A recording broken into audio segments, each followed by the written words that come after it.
Hello everyone, PIB के इस current affairs में आपका बहुत बहुत स्वागत है।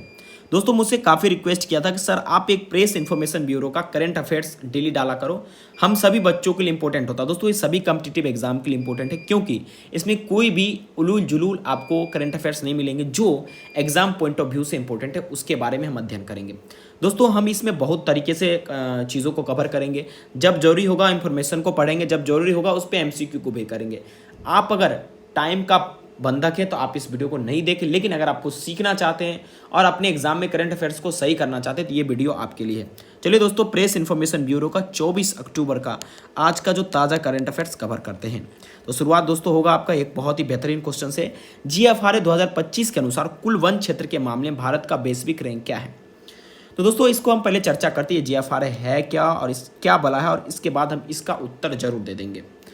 दोस्तों, आपको मैं बता दूं, जीएफआरए ग्लोबल फॉरेस्ट रिसोर्स असेसमेंट यानी कि वैश्विक वन संसाधन मूल्यांकन, बेसिकली यह जो होता है यह रिपोर्ट जारी किया जाता है किसके द्वारा? Food and agriculture organization of the United Nation. अब ये रिपोर्ट है क्या, क्यों जारी किया जाता है, तो मैं आपको बता दूं, ये रिपोर्ट प्रत्येक 5 साल के लिए जारी किया जाता है। जैसे रिपोर्ट का मतलब क्या होता है कि किसी भी देश में किसी भी पार्टिकुलर चीज़ को लेकर क्या वृद्धि दर रहा है रिसेंट ईयर्स में या रिसेंट 4-5 साल में, उसको लेकर बताता है रिपोर्ट। लेकिन ये जीएफआरए है, इसका मेन उद्देश्य क्या है? तो दोस्तों, इसका मेन उद्देश्य होता है कि पूरी दुनिया में जो फॉरेस्ट है यानी वन की क्या स्थिति है इसके बारे में समझना, ठीक है। और उस वन में क्या परिवर्तन के दर है, क्या गेन हुए उस वन में, क्या लॉस हुए, कितने क्षति हुए वन में। इसके अलावा वन को बचाने के लिए क्या क्या प्रबंधन सरकार करती है उसको भी ये मूल्यांकन करते हैं प्रत्येक देश के। इसके अलावा जो है कार्बन को कितना कम किया गया, कितना वन अवशोषित किया कार्बन को, उसको भी ये रिपोर्ट में जारी करते हैं। इसके अलावा दोस्तों, बायोडाइवर्सिटी पर क्या फ़र्क पड़ता है, इन सबों के बारे में ये चर्चा करते हैं। तो दोस्तों, हमने समझ लिया जीएफआरए जो है किसके द्वारा रिलीज किया जाता है? एफएओ यानी food and agriculture organization of United Nations को रिलीज करती है। इसका मेन उद्देश्य क्या होता है? तो वन के रिपोर्ट को बारे में पढ़ना, क्या वन में परिवर्तन रहा, कितना एरिया फॉरेस्ट जो है आपका गेन किया है, लो उसके बाद लूज किया, ये सब चीज़ें चर्चा करेंगे। इस प्रश्न का उत्तर कब मिलेगा? बिल्कुल मिलेगा। चलिए और अध्ययन करते हैं। देखिए, आपको मैं बता दूं कि India has moved up 9th position globally in terms of total forest area as per GFRA 2025। दोस्तों, मैंने आपको बता दिया कि जीएफआरए क्या है। ग्लोबल फॉरेस्ट आपका दोस्तों रिसोर्सेस असेसमेंट जो होता है जीएफआरए उसे कहते हैं।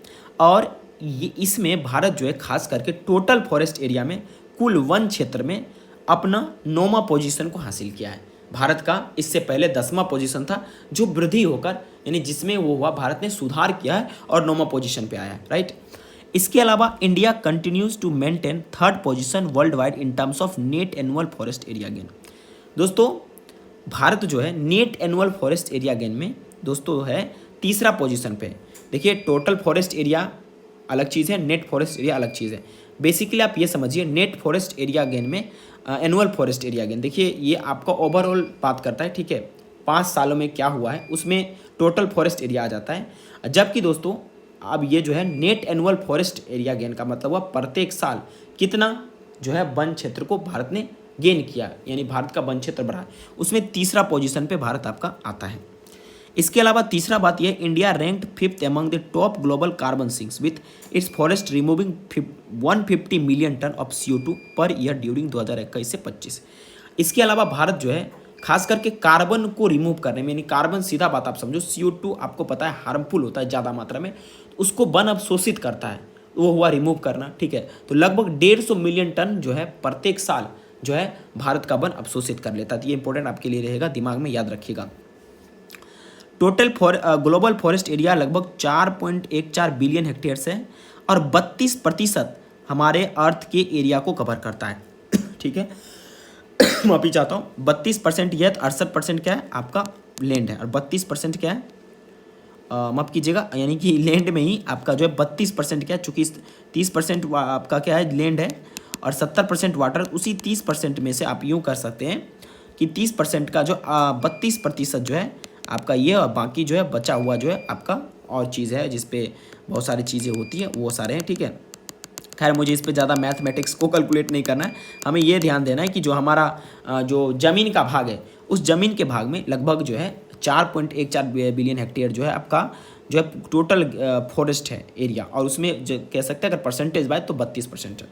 ठीक है। The annual rate of net forest loss fell from 10.7 million hectare 1990 से 2000 टू 4.12 मिलियन हेक्टेयर 2015 से 25, यानी कि खास करके जो फॉरेस्ट रेट का जो लॉस होता था, एनुअल लॉस होता था, वो 10.7 मिलियन हेक्टेयर्स होता था 1999 से 2000 में। लेकिन हाल में 2015 से 25 में अब ये 4.1 मिलियन एच पे आया। इसका मतलब कहीं ना कहीं वन में सुधार हुआ है। हर एक गवर्नमेंट, हर एक देश ध्यान दे रही है इस पर। ठीक है। मैंने ये आपको बताया दिया कि इंडिया जो है ग्लोबल फॉरेस्ट स्टैटिस्टिक्स में अपना 9th पोजीशन बना लिया world wide total forest area में। किसके अकॉर्डिंग? तो फूड एंड एग्रीकल्चर ऑर्गेनाइजेशन जो रिपोर्ट आपका जारी करती है, ग्लोबल फॉरेस्ट रिसोर्स असेसमेंट 2025 22 अक्टूबर 2025 को जारी हुआ, ये भी ध्यान रखिएगा। भारत इससे पहले 10वां रैंक पर था इसमें, है ना। ये सारा चीज़ मैंने आपको बता दिया है ना।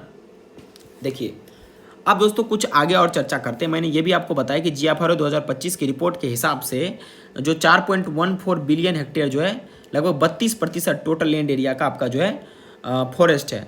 रफली अगर पर्सन की बात करें, पर पर्सन 0.5 हेक्टेयर फॉरेस्ट पर पर्सन अगर बात करें तो हो जाता है। ठीक है। और ज़्यादा हम इस पर चर्चा नहीं करेंगे। अगर बात किया जाए कि 5 टॉप देश के बारे में जो कि लगभग पूरे देश का 54% जो है वन को कवर करता है, वो 5 टॉप देश कौन कौन से? एक रशियन फेडरेशन है, उसके बाद ब्राज़ील है, कनाडा है, यूएसए है और चाइना है। ये 5 ऐसे देश हैं जो कि दुनिया का लगभग 54% वन को हासिल करके रखे, इनके पास है। वन के मामले में सबसे आगे। आपको पता है अमेजन फॉरेस्ट है, बहुत सारे जंगल है जो इन सबों में आते हैं। ठीक है। तो ऑब्वियसली इनमें होंगे। अगर परसेंटेज वाइज तो देख लीजिएगा, largest forest area accounting 25% world total. ठीक है। ये उतना ज़्यादा महत्वपूर्ण नहीं है, तो इस पर ज़्यादा ध्यान नहीं देते। ठीक है। अब थोड़ा आपके क्वेश्चन पे आते हैं। भाई जीएफआरए 2025 के अनुसार कुल वन क्षेत्र के मामले में भारत का वैश्विक रैंक है। भारत का वैश्विक रैंक 9वां रैंक है। और कौन जारी करता है दोस्तों? FAO, यानी आपको पता है FAO है क्या? आगे बात करते हैं। इन terms of net annual forest area gain, India stand at which position globally? शुद्ध वार्षिक वन क्षेत्र वृद्धि के मामले में भारत का वैश्विक स्थान क्या है दोस्तों? तीसरा। भारत का वैश्विक स्थान क्या है? तीसरा स्थान है। ठीक है। यहाँ पर दोस्तों ये शायद जो है ना वैश्विक नहीं होगा यानी कि ऑब्वियसली हिंदी में थोड़ा ट्रांसलेशन गलत कर दिया गया। ठीक है। तो यहाँ इंग्लिश समझिए। इन terms of net annual forest area gain, ठीक है, सालाना जो आपका वन में वृद्धि होता है, इंडिया उस किस पोजीशन पे? तो मैंने आपको बोला था भारत तीसरा पोजीशन पे। हिंदी पे ज़्यादा ध्यान मत दीजिएगा। ठीक है। गलत ट्रांसलेट कर दिया। What is the total global forest area as per GFR 2025? तो 4.14 बिलियन हेक्टेयर। आपको मैंने बताया था 4.41 अरब हेक्टेयर। ठीक है। अब आगे बढ़ेंगे, इसके बारे में बाद में चर्चा करेंगे। ठीक है। वन पृथ्वी के भूमि क्षेत्र का लगभग कितना प्रतिशत कवर करते हैं? तो दोस्तों 32% अकॉर्डिंग टू रिपोर्ट, है ना। आगे क्वेश्चन है, the annual rate of net forest losses decline from 10.7 million hectare to how much in 2015-25? तो दोस्तों आपको मैंने बोला था 4.12 मिलियन हेक्टेयर पे पहुंच गया, चूंकि जो देश ने वन के वृद्धि पर ध्यान दिया। एक एक क्वेश्चन इंपॉर्टेंट है, मैं करवा रहा हूँ, आपको ध्यान से इसको समझना है बस। ठीक है। The fall in global forest loss rate between 1990 2000 and 2015 से 25 इंडिकेट्स, मतलब क्या जो ग्लोबल फॉरेस्ट लॉसेस क्या इंडिकेट करता है?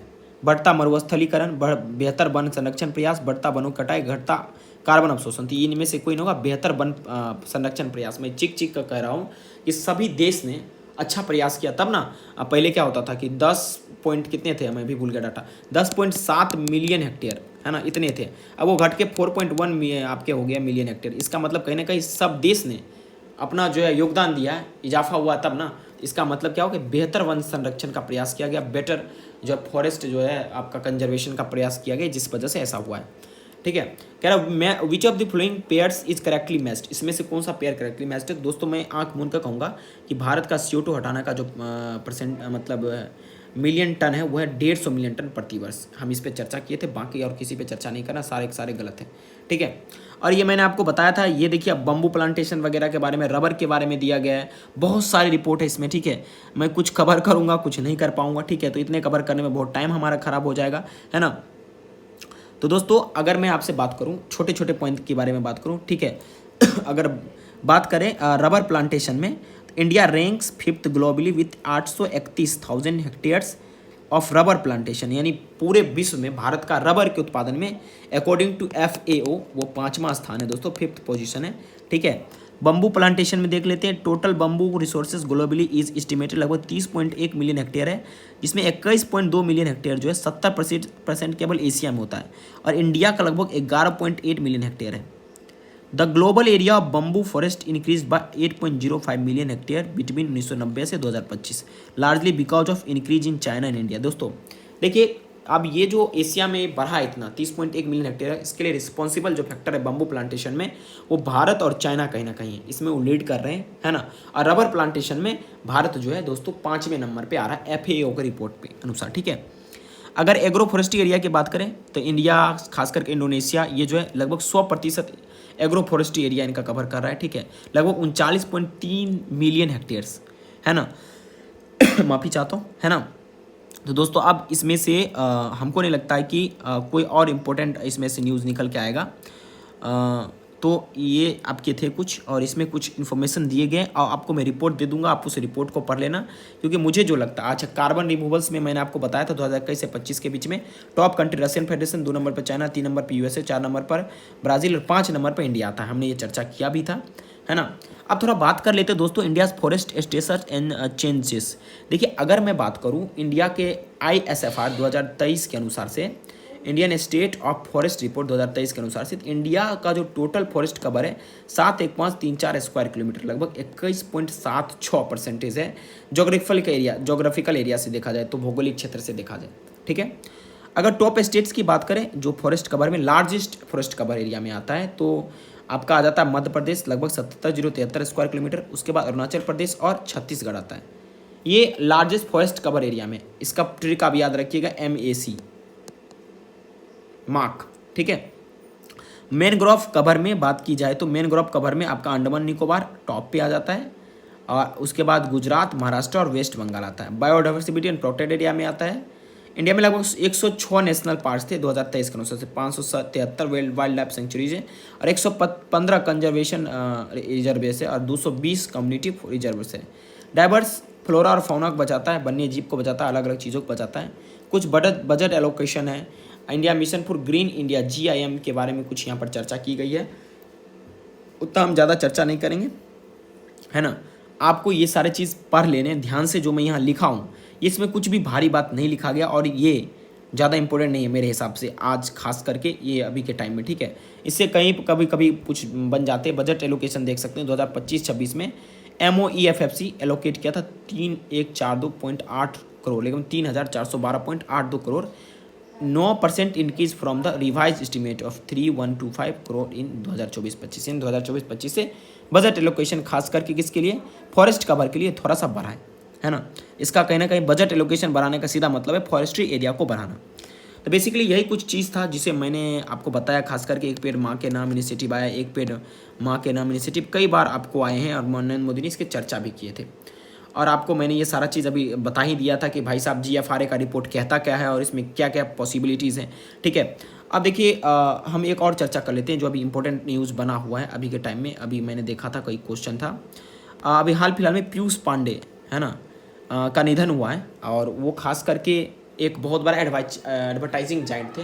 एडवर्टाइजिंग पे बेसिकली काम किया करते थे, और कई सारा एडवर्टाइजिंग जो होते थे उसको देते थे, जैसे आपने कैडबरी डेयरी मिल्क का एडवर्टाइजिंग देखा वगैरह, वो सब, ठीक है। तो उन्होंने पोलियो वगैरह पर भी एडवर्टाइजिंग दिया था, 2 बूंद जिंदगी की, है ना। इसके अलावा दोस्तों कई सारे एडवर्टाइजिंग पे उन्होंने काम किया था, उनके बारे में मैं दोस्तों डिस्क्रिप्शन बॉक्स में दे दूंगा। पीयूष पांडे के बारे में प्लीज़ ओपन कीजिएगा, या आप दोस्तों कमेंट बॉक्स को ओपन कीजिएगा और उसके उनके बारे में पढ़ जरूर लीजिएगा।